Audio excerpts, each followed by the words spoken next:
often sit back and reflect on how Scarlett's observed a situation and seen things in it I've not seen, because I'm so used to the situation that you're like, you just, it becomes hidden in plain sight, doesn't it?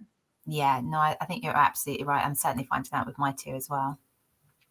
So one of the things before we came on, when we were chatting on LinkedIn, was really around, and we've touched on it slightly, and those feelings around imposter syndrome, and where people can be their own biggest critic, and it's quite prevalent, isn't it?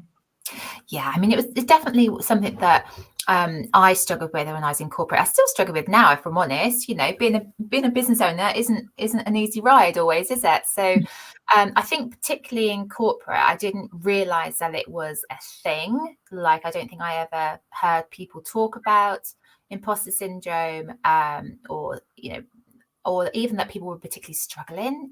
I certainly was in the culture where people talk much about their feelings or things that they were struggling with.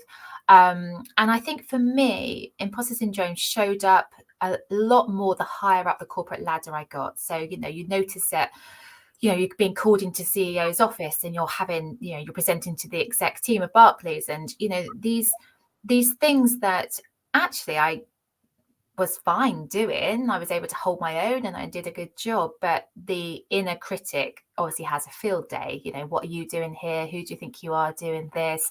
They're not going to listen to what they say. They're going to dismiss you. What if it all goes wrong? I mean, it's incessant, isn't it? If you actually listen to it.